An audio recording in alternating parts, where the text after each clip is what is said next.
खुलुमबाय नोंथांमोनखौ। नोंथांमोननि सिगाङाव दिनै नैबे भिडिअखौ खालामनायनि मेन जाहोनानो जाहैबाय थारमाने WhatsAppनि गेजेरजों बोरै माने फ्रड खालामो, माने थाखा फैसानि फ्रड, बेनि बागै एसे सावरायनो आं सानदों बा आं बुंथिनो सानदों। आंनि एक्सपिरियेन्सखौनो आं बुंनो सानदों गिबियाव, जाहाथे बे एक्सपिरियेन्सखौ फोरमायखांनायनि उनाव जोंनि समाजाव बा जोंनि सुबुंफोरजों जाहाथे बे सेकेन्ड टाइम रावजोंबो जाया, आं बे बिखये एसे सावरायनो होननानै आं नोंथांमोननि सिगाङाव बेवहाय भिडिअखौ खालामनाय जादों। गिबियावनो जाहैबाय नोंथांमोना WhatsAppखौ बयबो सालायो। WhatsAppआव नोंथांमोनहा मालाबा आननन नाम्बारजों हाय हेलौ बिदि बहुद फैनाय मोनगोन।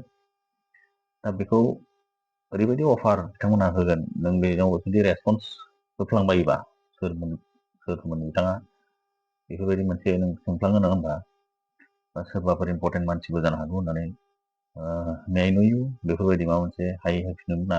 बे बेलायाव बिथांमोनहा माने डाइरेक्ट गावखौनो एड्रेस खालामहरो आरो सोरखौ आइडेन्टिफाइ खालामहरो जे आं उमुखा, आं उमुखि, जे नोंथाङा बेबायदि जोंनाव बेबायदि खामानि दङ, सानसेयाव वर्क फ्रम हम बेबायदि माखासे अफार होनानै सानसेयाव माने 3000 to 5000 खामायनो हागोन, जोंनाव बेबायदि खामानि दं होननानै बिथांमोना बिदि मेसेज हरो।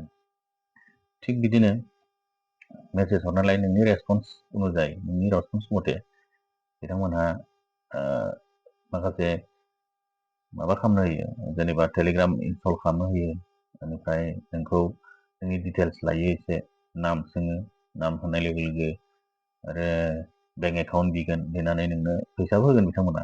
नोंना माखासे टास्क दं, दा माने फार्स्टआव बनास होगोन, नोंखौ इन्ट्रडिउस खालामनानै गावसोरखौ बनास होगोन, 200 थाखासो बनास होगोन, बेखौ नोंनि एकाउन्टआव हरगोन।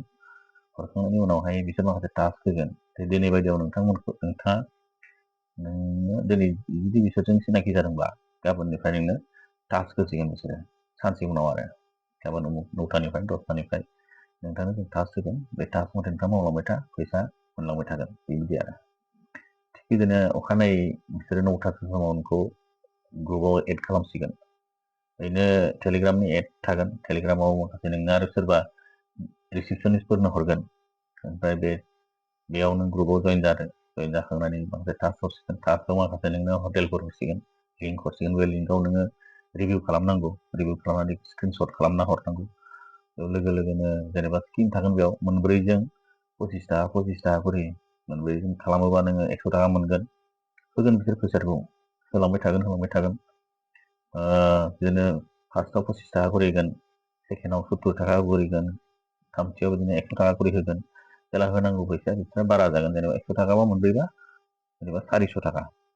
थिग बे समावहाय उनाव आरो मोनसे स्किम होबावगोन, नेक्स्ट टाइमावहाय 100 होनानै आरो लास्टनिखौ स्किमखौ मोनब्रै नालाय, मोनसे स्किमखौ लास्टआव 500 होगोन। बाखि नोंहा मोननांगौआ जेनेबा जुदि 1000 मोननांगौबा नोंनिफ्राय बिसोरो माखासे स्किम आरो गोदान लन खालामबावगोन। बे लन जाबाय थारमाने नोंहा जुदि 1000 मोननांगौ आरो नोंनिफ्राय बिसोरो नोंनि पकेटनिफ्राय आरो 1000 बिहरबावगोन, होमबा नोंनो टटेल हरगोन होननानै बुंहरगोन, 2000खौ नोङो टटेल हरनोसै होननानै। थिग बिदिनो हरबाबो हरगोन बिसोरो, माने नोंखौ लब खालामबाय थागोन आरोखि। ओमफ्राय लासैहाय बिदिनो लब खालामनानै लास्टआवहाय नों जुदि हरबाय थायोबा नोंनिफ्राय बुरजा बिहरनानै उनाव नोंनो फैसाखौ हरस्रानाय नङा आरो।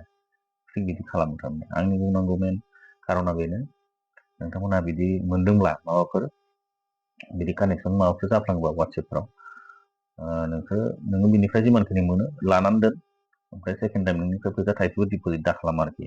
बिसोरथ' सेकेन्ड स्किमनिफ्रायनो हयथ' बिसोर फैसा बिहरनो हागौ आरोखि। फार्स्ट 200खौ नोङो बनासखौ मोनगोन, सेकेन्ड 200खौबो मोननो हागौ, थार्ड बनासखौ हयथ' नोंनो जेनेबा नों जुदि बिसोरनिफ्राय 400 मोननांगौबा नोंनिफ्राय आरो 400 थाखा बिहरदेरगोन आरो 800 थाखा टटेल हरगोन नोंगोन, बिदि स्किम होगोन आरो बिसोरो। थ' बेखिनि नोंथांमोना सांग्रां जा। आजिखालि टेक्न'लजिनि जुग, बयबो थारमाने माबोरै मालायखौ थगायनानै जानो हायो बिदिसो, जुगानो बिदिसो जाबाय। थ' नोंथांमोनाबो सांग्रां जा। जोंनि बर' माहारियाव थानाय माखासे सेंग्रा जोहोलावफोरा फ्राय बेफोरखौ हयथ' मोनफेराखै जानांगौ, मोनफेरदोंबो जानो हागौ, खिन्थु जों सांग्रां जानाया मोजां। गामि ओनसोलाव जोंनि मानसिफ्रा गोबां थायो, ससियेल मिडियाजों नंगौबाबो नङाबाबो रिलेटेड बा मबाइलखौ बयबो बाहायो, वाट्सएप बाहायो।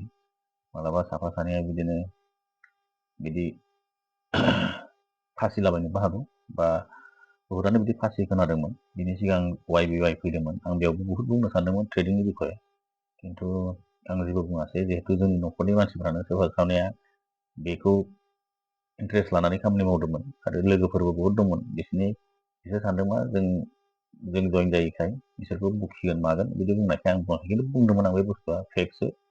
ट्रेडिंआ मालाबाबो बेबायदि टाइम होनाय जाया। ट्रेडिंनि मोनसे सिस्टेम दङ, जेन' ट्रेडिंनि बिखय आरो उनाव रायलायबावगोन, गुवारै सावरायगोन। ट्रेडिंआ मा बुस्थु, माबायदि ट्रेडिं थायो, डे ट्रेडिं, इन्टारडे ट्रेडिं, लं टार्म ट्रेडिं बा इनभेस्टमेन्ट बिदि थायो। दा बेखिनिसै लोगोफोर, आंनि भिडिअ आं बेखिनियावनो फोजोबबाय।